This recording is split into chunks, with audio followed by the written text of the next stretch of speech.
Viral ang video na yan ng iligal na karera ng mga tricycle sa Cogyo sa Antipolo, Rizal. Sa isa pang video, mga motorsiklo naman ang nag-drag race. Ang uploaded videos binura rin daw kalaunan ng mga sangkot na mag-imbestiga na ang Antipolo Police. Nakuha ng pulisya ang mga plate number at nakikipag-ugnay na sila sa LTO para mapadalhan ng show cause order ang mga nagkarera. Nakamanman din ang mga pulis sa lugar. Babala nila, tigilan ang iligal na karera na posibleng magdulot ng disgrasya. Habang pumapadyak ang isang siklista, dinukutan siya ng cellphone ng isang rider sa sumulong highway sa Antipolo City. Ang nahulikam na highway robbery sa pagtutok ni Bea Pinlac. Normal lang ang takbo ng mga sasakyan sa sumulong highway sa Antipolo pasado alas 7 ng umaga kahapon. Maya-maya, ang motorcycle rider na ito unti-unting lumapit sa isang siklista.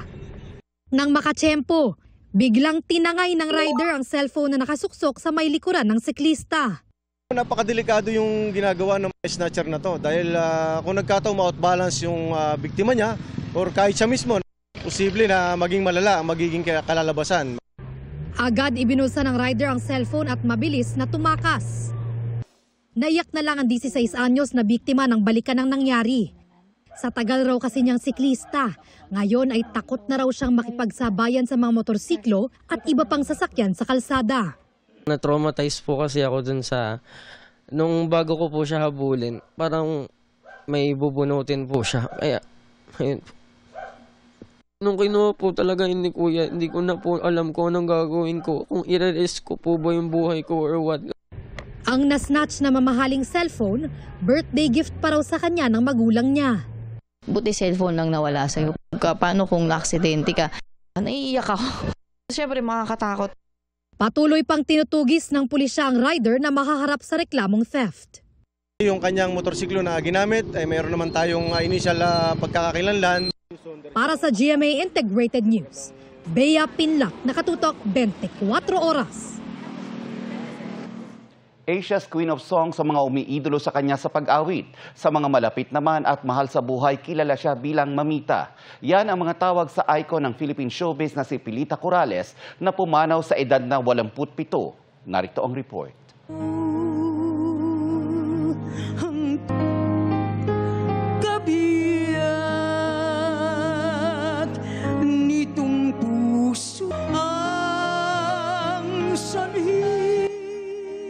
Ang iconic na pagliyad sa pag-awit, nakatatak na sa mundo tuwing nababanggit ang pangalang Pilita Corrales. Ang tinaguriang Asia's Queen of Songs na mahigit 6 na dekada na sa Philippine showbiz. May dugong Kastila, proud Cebuana. Mula sa pag-aaral sa Spain, pumasok sa pag-awit si Pilita nang bumalik sa Pilipinas. Namayagpag siya sa musika at nakapag-record ng nasa 130 singles at albums. Nagtanghal siya kasama ang mga kilalang artista sa buong mundo at front act sa mga concert. In town dong, buhay pa tong papa nitong ako mga anak. Isa ring magaling na aktres si Pilita. Sa pelikula o telebisyon, sa pagpapaiyak o pagpapatawa, napamahal sa mga manonood at kapwa-artista. Si Pilita o Mamita. Ang bote natin ng asukal, ang naisulat ko ay asin. Para wag lang gamin. Pumanaw kahapon sa edad na 87 si Pilita Corrales. Kinumpirma ito sa Instagram post ng apo niyang si Janine Gutierrez na inalala ang kanyang lola. Hindi pa isinasa publiko ang dahilan ng pagpanaw. Dalawa ang kanyang anak na nasa showbiz din, na sina Jackie Lou Blanco at Ramon Christopher Gutierrez. Sa Instagram stories ng actress TV host na si Isa Liton, kitang emosyonal si Jackie Lou Blanco sa curtain call ng stage play na The Foxtrot. Nire-share ito ni Jackie Lou at inalay ang performance sa kanyang pumanaw na ina.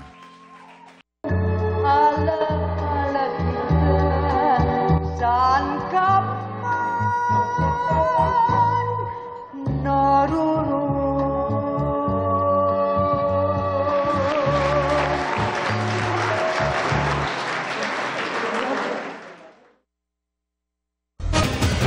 Isang senior citizen ang nasawi sa sunog sa Mandaluyong.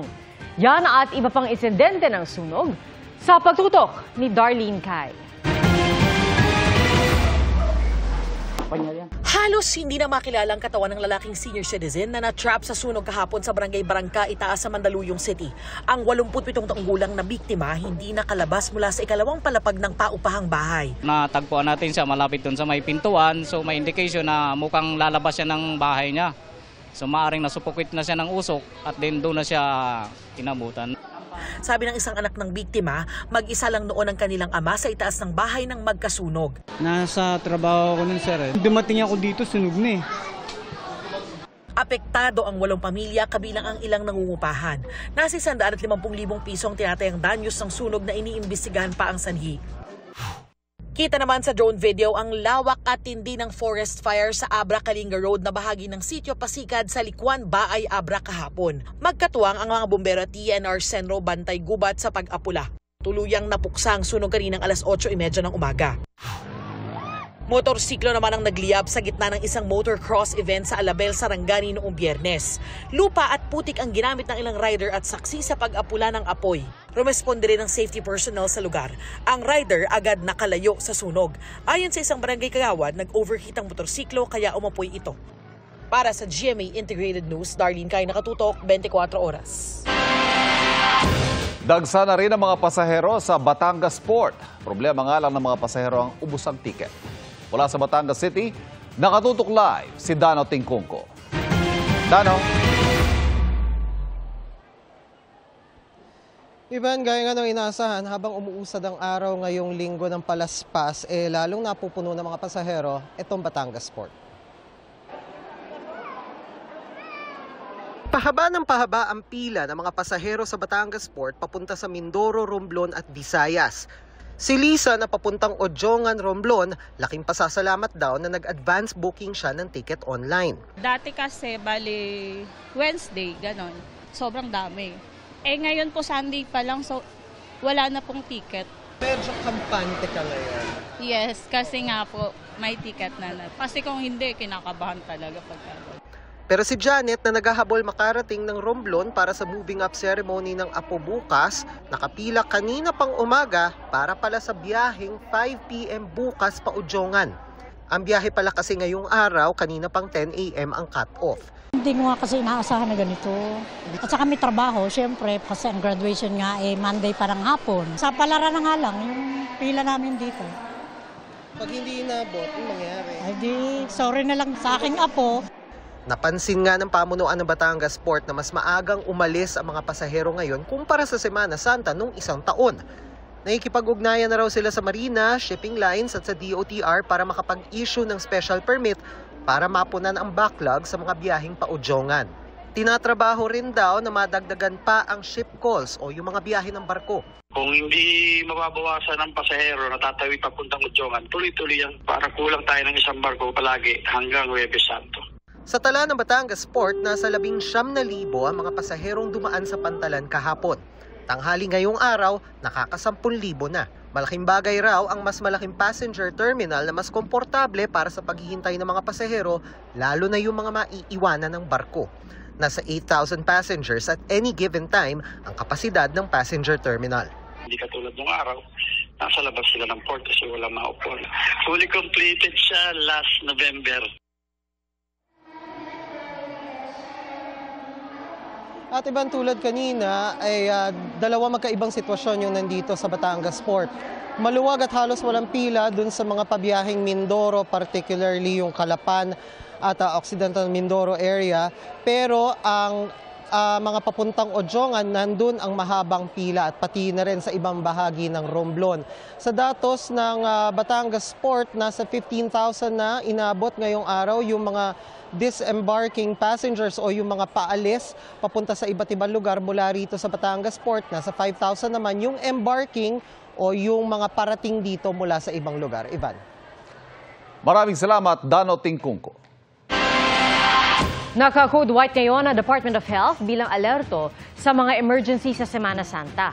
May mga biyahero na rin sa Manila North Port para sa mahal na araw at sa eleksyon.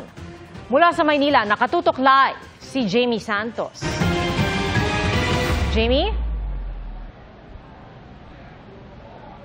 Pia, may mangilan-ngilan na tayong kababayan ang nagtungo rito ngayong linggo ng palaspas dito sa Manila Northport at kahit mainit ang panahon, hindi nila ito alintana, makauwi lang sa kanilang probinsya ngayong Semana Santa. Bukas, Lunes Santo, inaasahan ng unti-unti ang dagsa ng mga pasahero kaya naman naka-high alert na ang lahat ng transportation facility sa bansa. Sunod-sunod na ang dating ng mga pasaherong pauwi ng Dumaguete, Dipolog at Zamboanga ngayong hapon. Ilan sa kanila piniling mauna kaysa sumabay sa dagsa ng mga pasahero sa Miyerkules Santo. Bakasyon sa mga apo, iwas sa gulo. Bagaman mamayang gabi pa ang biyahe ng barko, maagang pumunta ang mga biyahero sa port para iwas hassle. May ilan March pa lang bumili na ng tiket. Susulitin na raw nila ang pag-uwi sa probinsya para sa Semana Santa at bakasyon at eleksyon. Sama-sama Holy Week at saka bubuto po doon. Fiesta rin po.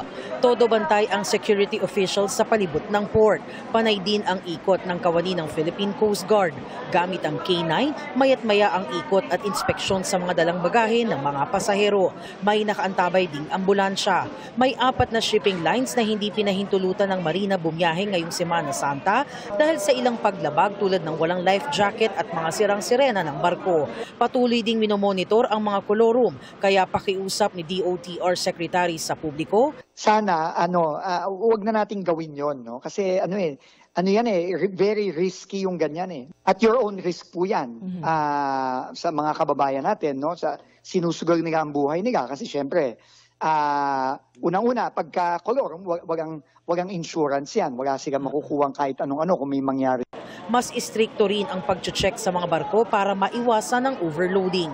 Paalala naman sa mga pasahero ng ilang ferry operator, i-check ang inyong ticket at dumating ng maaga o 4 na oras bago ang departure time sa port para sa maayos na boarding process. Ang cut-off time daw ay 1 oras bago ang biyahe. No physical ticket, no entry. Samantala, ang Department of Health nagdeklara ngayong araw ng Code White Alert para sa Semana Santa bilang paghahanda sa mga posibleng insidente na maaring mangyari habang marami ang bumabiyahe. Pia, tuloy-tuloy din naman ang operasyon dito sa Manila Northport ngayong Semana Santa. Maliban na lamang sa Biyernes Santo na may temporary suspension sa yard, gate and vessel operation. Pero tuloy-tuloy ang operasyon ng disembarkation and embarkation ng mga pasahero. Balik ang kanilang 24 oras na operasyon sa Easter Sunday. At yan ang latest mula rito sa Manila Northport. Balik sa iyo, Pia. Maraming salamat, Jamie Santos.